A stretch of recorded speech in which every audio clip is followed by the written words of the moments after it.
Hello students, हम फिर उपस्थित हैं अपनी नई वीडियो के साथ। ये वीडियो 12th क्लास स्टूडेंट्स और सब्जेक्ट फिजिक्स के लिए है। आपको पता है चैप्टर नंबर आपका 3 चल रहा है, जिसका नाम है वैद्युत विभव। और वैद्युत विभव की जो थ्योरी है, डेरिवेशंस हैं, वो लगभग ख़त्म होने की स्थिति में है। बहुत जल्दी हम इस चैप्टर के आपको अंक देंगे, लेकिन फ़िलहाल तो अभी थ्योरी का ये क्वेश्चन है। और वो क्वेश्चन जो है वो कुछ इस तरीके से करके है। किन्हीं दो वैद्युत द्विध्रुवों के कारण जो कि परस्पर एक दूसरे से स्मॉल r दूरी पर स्थित हैं, उनकी पारस्परिक वैद्युत स्थितिज ऊर्जा तथा एक दूसरे के कारण उन पर लगने वाले बलों के लिए सूत्र प्राप्त करना है। ज़रा क्वेश्चन को आप ध्यान से समझिए। क्वेश्चन क्या रहा है? क्वेश्चन कह रहा है कि दो वैद्युत द्विध्रुव हैं, ठीक, वो एक दूसरे से स्मॉल r दूरी पर रखे हुए हैं।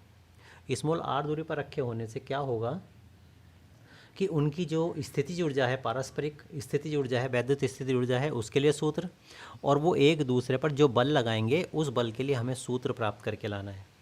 तो आप जरा आंसर में चित्र को देखेंगे ध्यान से करके। यहाँ पे आपको दो वैद्युत द्विध्रुव दिखाई दे रहे होंगे। एक वैद्युत द्विध्रुव तो ये रहा, -q आवेश +q आवेश, बीच की दूरी 12 होती है। हालांकि यहाँ पे उस दूरी की कोई आवश्यकता नहीं है, इसलिए हमने शो नहीं कर रखी। एक ये पहला वैद्युत द्विध्रुव है जिसका वैद्युत द्विध्रुव आघूर्ण P1 है, ठीक हो गया। और ये दूसरा वैद्युत द्विध्रुव है -q आवेश +q आवेश, ठीक हो गया। ये दूसरा वैद्युत द्विध्रुव रखा हुआ है जिसका वैद्युत द्विध्रुव आघूर्ण P2 है। पहले वैद्युत द्विध्रुव आघूर्ण के मध्य बिंदु A से स्मॉल r दूरी पर ये दूसरा वैद्युत द्विध्रुव है, उसका मध्य बिंदु ये रहा। यानी एक वैद्युत द्विध्रुव के मध्य बिंदु से दूसरे वैद्युत द्विध्रुव के मध्य बिंदु तक की जो दूरी है वो स्मॉल r है, ठीक हो गया। अब उसके बाद देखिए, इसके कारण जो वैद्युत क्षेत्र उत्पन्न हुआ है वो इस पर प्रभावी होगा, और इसके कारण जो वैद्युत क्षेत्र उत्पन्न हुआ है वो इस पर प्रभावी होगा। तो इसलिए हमने क्या किया है, इसके कारण उत्पन्न होने वाले वैद्युत क्षेत्र को हमने यहाँ पे प्रदर्शित किया हुआ है, और इसके द्वारा उत्पन्न होने वाले वैद्युत क्षेत्र को यहाँ पे उत्पन्न किया, दिखा रखा है, दर्शा रखा है। तो इसके लिए हमने थोड़ी सी भाषा हम बताते हैं, समझाते हैं। माना कोई दो वैद्युत द्विध्रुव वायु में एक दूसरे से स्मॉल r दूरी पर स्थित हैं, जिनके वैद्युत द्विध्रुव आघूर्ण क्रम से P1 और P2 हैं। तब अब देखेंगे हम चित्र से। देखिए, सबसे पहले बात करेंगे हम पहले वैद्युत द्विध्रुव के स्मॉल r दूरी पर वैद्युत क्षेत्र, यानी पहला वैद्युत द्विध्रुव जो है उससे स्मॉल r दूरी पर वैद्युत क्षेत्र कितना होगा वो निकालेंगे। वैद्युत क्षेत्र का फार्मूला E = 1/4πε0 × 2p/r³ होता है। ये फार्मूला हमने क्यों लगाया है? क्योंकि अक्षीय स्थिति में है, दोनों के दोनों वैद्युत द्विध्रुव अक्षीय स्थिति में रखे हुए हैं। तो एक वैद्युत द्विध्रुव के कारण दूसरे वैद्युत द्विध्रुव पर जो वैद्युत क्षेत्र उत्पन्न होगा वो अक्षीय स्थिति वाला ही तो होगा। तो अक्षीय स्थिति का फार्मूला तो ये होता है। चूँकि पहले वैद्युत द्विध्रुव के कारण निकाल रहे हैं तो P की जगह P1 हो जाएगा, और दूरी तो दोनों के बीच की आ रही है, तो बस E की जगह E1 हो जाएगा, 1/4πε0 × P की जगह हो जाएगा P1 और r³। इक्वेशन नंबर फर्स्ट हो गई।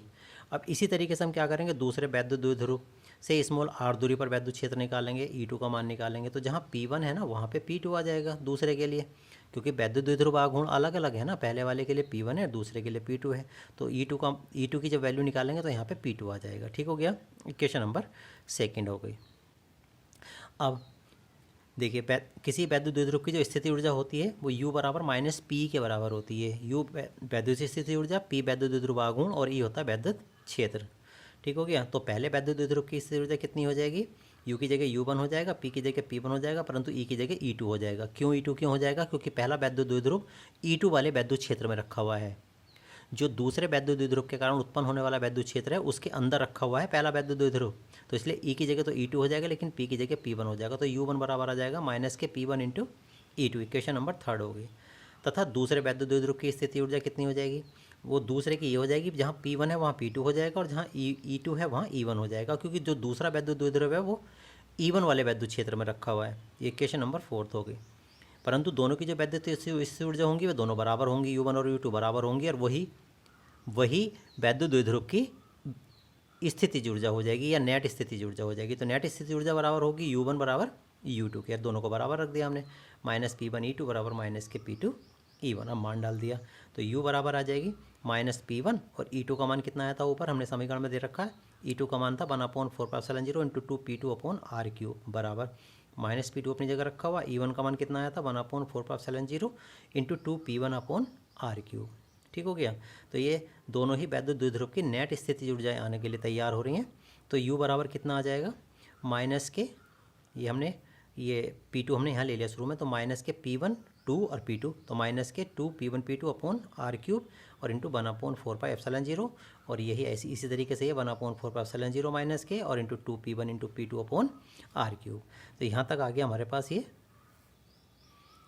या इसको ऐसे भी लिखा जा सकता है, नेट वैद्युत स्थितिज ऊर्जा U बराबर -2P1 P2/r³ इंटू 1/4πε0, क्योंकि दोनों की दोनों स्थितिज ऊर्जा यही तो आ रही थी।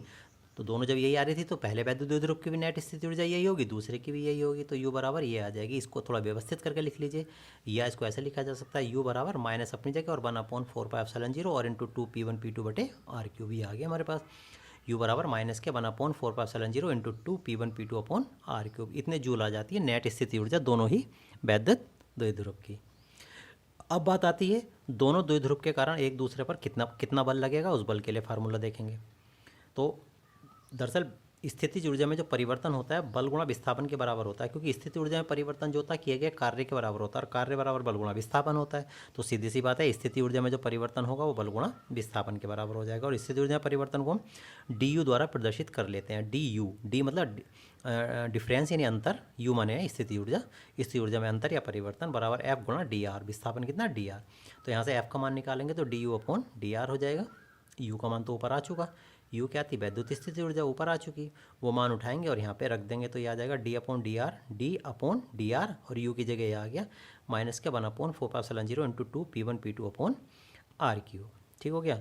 या F = आ जाएगा, माइनस बाहर ले लीजिएगा, 1/4πε0 इंटू 2P1 P2 बाहर आ गया, और D/DR और r³ इसके साथ 1/r³, D/DR और 1/r³ यहाँ आ गया ब्रैकेट के अंदर।